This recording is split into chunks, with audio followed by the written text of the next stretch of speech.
ओम शांति। आज है 21 मार्च 2022 के ईश्वरीय महावाक्य। पहले सुनते हैं मुरली के मुख्य पॉइंट्स। बाबा ने कहा, मैं तुमको विश्व की बादशाही देने आया हूँ, अब मेरी मत पर चलो। तुम मुझे वारिस बनाएंगे तो मैं तुमको 21 जन्मों के लिए वारिस बनाऊंगा। शिव बाबा तो दाता है, वह तुम्हारा धन लेकर क्या करेंगे।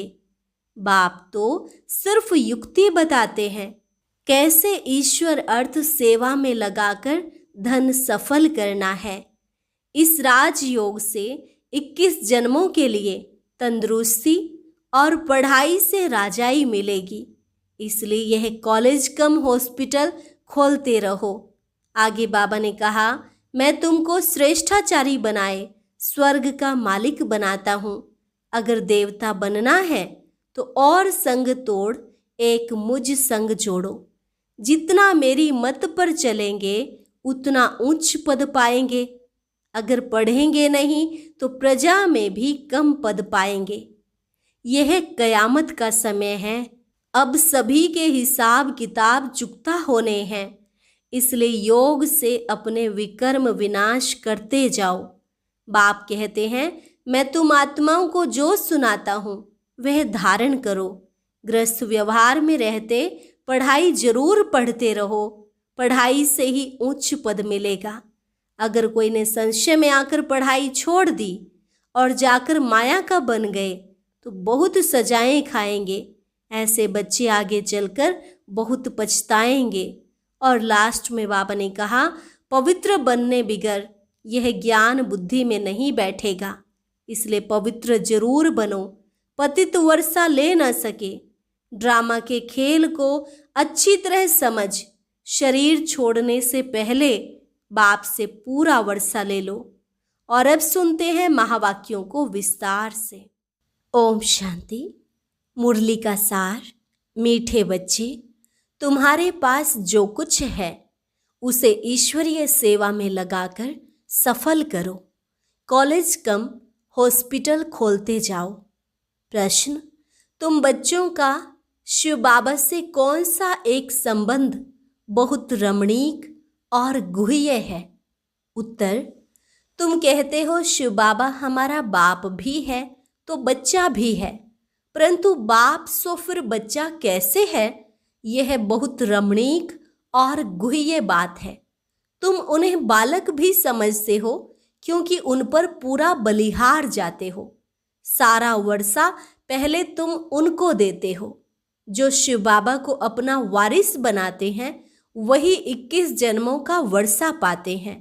यह बच्चा शिव बाबा कहता है कि मुझे तुम्हारा धन नहीं चाहिए, तुम सिर्फ श्रीमत पर चलो तो तुम्हें बादशाही मिल जाएगी। गीत, माता ओ माता तू है सबकी भाग्य विधाता। ओम शांति। ओम शांति किसने कहा? शरीर ने कहा व आत्मा ने कहा। यह बच्चों को अच्छी रीति समझना चाहिए। एक है आत्मा, दूसरा है शरीर। आत्मा तो अविनाशी है। यह आत्मा स्वयं अपना परिचय देती है कि मैं भी आत्मा बिंदी स्वरूप हूँ। जैसे परमात्मा बाप अपना परिचय देते हैं कि मुझे परमात्मा क्यों कहते हैं, क्योंकि मैं सबका बाप हूँ। सभी कहते हैं, हे परम पिता परमात्मा, हे भगवान। यह सब समझने की बातें हैं, अंधश्रद्धा की बात नहीं। जैसे और जो सुनाया वह सत्य नहीं। मनुष्य जो ईश्वर के लिए बतलाते हैं वह सब असत्य है। एक ईश्वर ही सत्य है, वह सत्य बतलाएगा। बाकी सभी मनुष्य मात्र उनके लिए झूठ बतलाएंगे। इसलिए बाप को सत्य, ट्रुथ कहा जाता है। सचखंड स्थापन करने वाला। भारत ही सचखंड था। बाप कहते हैं, मैंने ही सचखंड बनाया था। उस समय भारत के सिवाय और कोई खंड नहीं था। यह सब सत्य बाप ही बतला सकते हैं।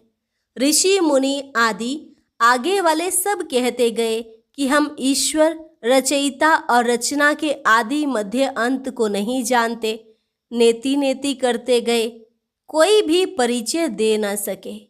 बाप का परिचय बाप ही देते हैं। मैं तुम्हारा बाप हूँ। मैं ही आकर नई दुनिया की स्थापना कर पुरानी दुनिया का विनाश कराता हूँ शंकर द्वारा। नई सृष्टि ब्रह्मा द्वारा रचता हूँ। मैं ही तुमको अपना सत्य परिचय देता हूँ। बाकी जो मेरे लिए सुनाएंगे वह झूठ ही सुनाएंगे। जो होकर गए हैं उन्हें कोई नहीं जानते। सतयुगी लक्ष्मी नारायण ऊंच थे। नई दुनिया जो ऊंची थी उसके मालिक थे। बाकी इतनी ऊंची दुनिया किसने बनाई और उसका मालिक किसने बनाया, यह कोई नहीं जानते। बाप जानते हैं। जिन्होंने स्वर्ग की राजाई का वर्षा लिया होगा उनकी बुद्धि में ही यह बातें बैठेंगी। गाते भी हैं, तुम मात पिता हम बालक तेरे, तुम्हारी कृपा से सुख घनेरे। यह किसके लिए गाते हैं? लौकिक के लिए या पारलौकिक के लिए? लौकिक की तो यह महिमा हो न सके। सतयुग में भी यह महिमा किसकी हो न सके। तुम यहाँ आए हो उस मात पिता से 21 जन्मों के सुख घनेरे का वर्षा लेने, राज्य भाग्य का वर्षा लेने। भगवान है ही रचयिता तो उनके साथ माता भी होगी ना। यहाँ तुम बच्चे कहते हो हम मात पिता के पास आए हैं। यहाँ कोई गुरु गोसाई नहीं है। बाप कहते हैं तुम मेरे से फिर से स्वर्ग का वर्षा ले रहे हो। सतयुग में लक्ष्मी नारायण ही राज्य करते थे। श्री कृष्ण को सब प्यार करते हैं, भला राधे को क्यों नहीं करते? लक्ष्मी नारायण छोटेपन में कौन है यह कोई नहीं जानते। लोग समझते हैं यह द्वापर युग में हुए हैं। माया रावण ने बिल्कुल तुच्छ बुद्धि बना दिया है। तुम भी पहले पत्थर बुद्धि थे। बाबा ने तुमको पारस बुद्धि बनाया है। पारस बुद्धि बनाने वाला एक बाप ही है। स्वर्ग में सोने के महल होंगे, यहाँ सोना तो क्या तांबा भी नहीं मिलता। पैसे तांबे के भी नहीं बनाते, वहाँ तांबे की कोई कीमत नहीं। यह जो गाया हुआ है, किनकी दबी रही धूल में किनकी राजा खाए, वह फिर होना है जरूर।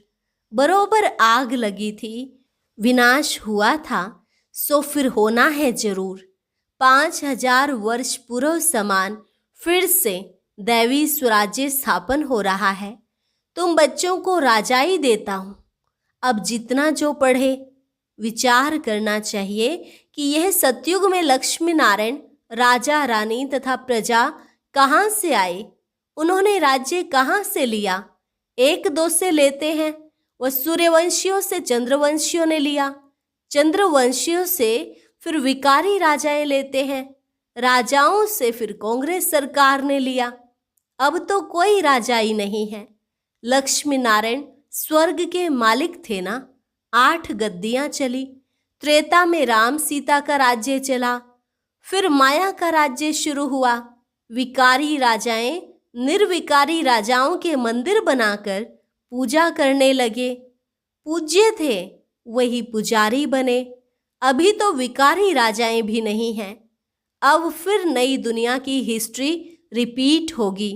नई दुनिया के लिए बाप ने तुमको राजयोग सिखलाया था। बेहद के बाप से वर्षा लेना है। जो इम्तिहान पास करेंगे वही कल्प कल्प उच्च पद पाएंगे। यह है पढ़ाई, गीता पाठशाला। वास्तव में इनको गॉड फादरली यूनिवर्सिटी कहना चाहिए, क्योंकि इनसे ही भारत स्वर्ग बनता है। परंतु इस बात को सभी समझते नहीं हैं। कुछ देरी है, आगे चलकर प्रभाव निकलेगा। यह सब शिव बाबा ही समझाते हैं। शिव बाबा कहे या शिव बालक कहे, शिव बाबा भी है तो माँ भी है। अगर शिव भगवान माँ न होती तो तुम ऐसे क्यों पुकारते, तुम मात पिता हम बालक तेरे। बुद्धि काम करती है। शिव भगवान बाप भी है तो माँ भी है। अब बताओ, शिव को माँ है? शिव तुम्हारा बच्चा है। जो कहते हैं शिव हमारा बाप भी है, बच्चा भी है, वह हाथ उठाएं। यह बहुत रमणीक और गुह्य बात है। बाप सो फिर बच्चा कैसे हो सकता है? वास्तव में कृष्ण ने तो गीता सुनाई नहीं। वह तो माँ बाप का एक ही बच्चा था। सतयुग में तो मटकी आदि फोड़ने की बात नहीं है। गीता सुनाई है शिव ने। उनको बालक भी समझते हैं, क्योंकि उन पर बलिहार भी जाते हैं। सारा वर्षा उनको देते हैं। तुम गाते भी हैं, शिव बाबा आप आएंगे तो हम आप पर बलिहार जाएंगे। अब बाप कहते हैं तुम मुझे वारिस बनाएंगे तो मैं तुमको 21 जन्मों के लिए वारिस बनाऊंगा। लौकिक बच्चा तुमसे लेगा, देगा कुछ भी नहीं। यह तो फिर देते देखो कितना है। हाँ, अपने बच्चों को भी भले संभालो, परंतु श्रीमत पर चलो। इस समय के बच्चे बाप के धन से पाप ही करेंगे। यह बच्चा कहता है मुझे तुम्हारा धन का क्या करना है, मैं तो तुमको बादशाही देने आया हूं। सिर्फ श्रीमत पर चलो। योग से 21 जन्मों के लिए तंदुरुस्ती, तो पढ़ाई से राजाई मिलेगी। ऐसी कॉलेज कम हॉस्पिटल खोलो। शिव बाबा तो दाता है, कहता है मैं लेकर क्या करूंगा। हाँ, युक्ति बताते हैं कि ईश्वर अर्थ सेवा में लगाओ, श्रीमत पर चलो। श्री कृष्ण के अर्थ अर्पण करते हैं। वह तो प्रिंस था, वह कोई भूखा थोड़े ही था। शिव बाबा तुमको बदले में बहुत कुछ देता है। भगवान भक्ति का फल देते हैं। वह है दुख हरता, सुख करता। तुम्हारी सदगति करने वाला और कोई है नहीं। मैं तुम बच्चों की सदगति करता हूँ। अच्छा बाबा, भला दुर्गति कौन करते हैं? हाँ बच्चे, रावण की प्रवेशता होने के कारण रावण की मत पर सब तुम्हारी दुर्गति ही करते आए हैं। रावण की मत पर एकदम भ्रष्टाचारी बन पड़े हैं। अब मैं तुमको श्रेष्ठाचारी बनाए स्वर्ग का मालिक बनाता हूँ। यहाँ जो कुछ तुम करेंगे सो आसुरी मत पर ही करेंगे। अब देवता बनना है तो और संग तोड़ एक मुझ संग जोड़ो। जितना मेरी मत पर चलेंगे उतना उच्च पद पाएंगे। पढ़ेंगे नहीं तो प्रजा में भी कम पद पाएंगे। एक बार सुना, धारण किया तो स्वर्ग में आएंगे, परंतु पद कम पाएंगे। दिन प्रतिदिन उपद्रव बहुत होंगे, जो मनुष्य भी समझेंगे कि बरोबर ये तो वही समय है, परंतु बहुत देरी से आने से इतना उच्च पद तो पा नहीं सकेंगे। योग बिगर विकर्म विनाश नहीं होंगे। अभी सबकी कयामत का समय है।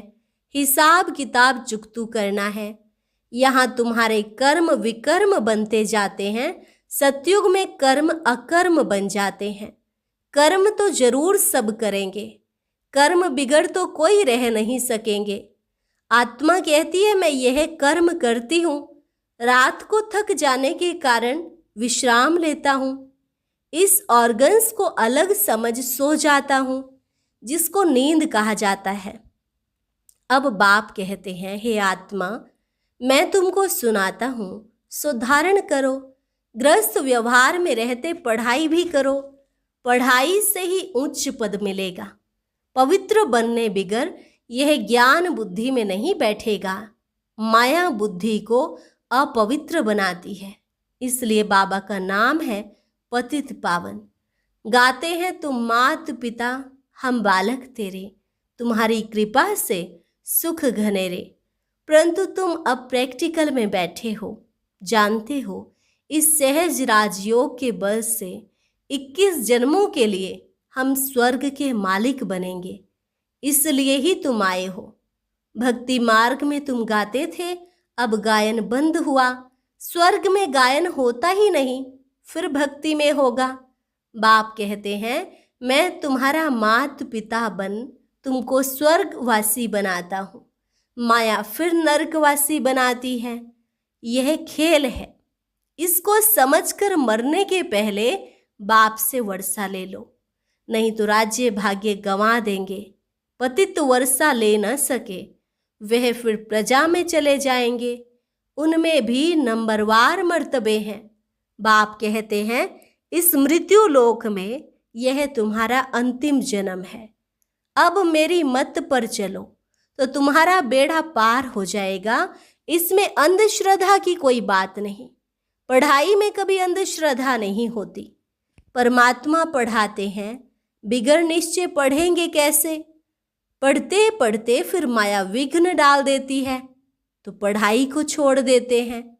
इसलिए गाया हुआ है, आश्चर्यवत सुनंती कथंती, फिर बाबा को फारकती दे देते हैं, परंतु फिर भी लव है तो आकर मिलते हैं।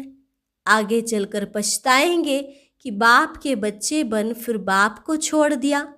माया का जाकर बना तो उन पर सजाएं भी बहुत आती हैं और पद भी भ्रष्ट हो जाता है। कल्प कल्पांतर के लिए अपना राज्य भाग्य गंवा देंगे। सजा खाकर प्रजा पद पाया, उससे फायदा ही क्या? बाप के सम्मुख आकर बहुत सुनते हैं, फिर गोरख धंधे में जाकर भूल जाते हैं। पहले नंबर का पाप है काम कटारी चलाना। इसलिए बाप कहते हैं बच्चे मूत पलित कभी नहीं होना। बाप आकर सबका कपड़ा साफ करते हैं। बाप ही सब पतितों को पावन बनाने वाला है। सतयुग में कोई पतित नहीं होगा। तुम बाप से वर्षा लेकर विश्व के मालिक बन जाएंगे। अच्छा, मीठे मीठे सिक्की लधे बच्चों प्रति माता पिता बाप दादा का याद प्यार और गुड मॉर्निंग। रूहानी बाप की रूहानी बच्चों को नमस्ते। रूहानी बच्चों की रूहानी बाप दादा को नमस्ते नमस्ते, गुड मॉर्निंग। धारणा के लिए मुख्य सार। पहली पॉइंट, अब रावण की मत छोड़ श्रीमत पर चलना है और सब संग तोड़ एक बाप के संग जोड़ना है। दूसरी पॉइंट, निश्चय बुद्धि बन पढ़ाई जरूर पढ़नी है। किसी भी विघ्न से बाप का हाथ नहीं छोड़ना है। योग से तंदुरुस्ती और पढ़ाई से राजाई लेनी है। वरदान, ज्ञान जल में तैरने और ऊंची स्थिति में उड़ने वाले होली हंस भव। ज्ञान जल में तैरने और ऊंची स्थिति में उड़ने वाले होली हंस भव। जैसे हंस सदा पानी में तैरते भी हैं और उड़ने वाले भी होते हैं, ऐसे आप सच्चे होली हंस बच्चे उड़ना और तैरना जानते हो। ज्ञान मनन करना अर्थात ज्ञान अमृत व ज्ञान जल में तैरना, और उड़ना अर्थात ऊंची स्थिति में रहना। ऐसे ज्ञान मनन करने व ऊंची स्थिति में रहने वाले होली हंस कभी भी दिल शिकस्त व ना उम्मीद नहीं हो सकते। वह बीती को बिंदी लगाए क्या, क्योंकि जाल से मुक्त हो उड़ते और उड़ाते रहते हैं। स्लोगन, मणि बन बाप के मस्तक के बीच चमकने वाले ही मस्तक मणि है। मणि बन बाप के मस्तक के बीच चमकने वाले ही मस्तक मणि है। अच्छा, और अब सुनते हैं आज का अव्यक्त ज्ञान मोती। ये एक बहुत संस्कारितापूर्ण वीडियो है, जरूर देखें, कोई भी मिस ना करे।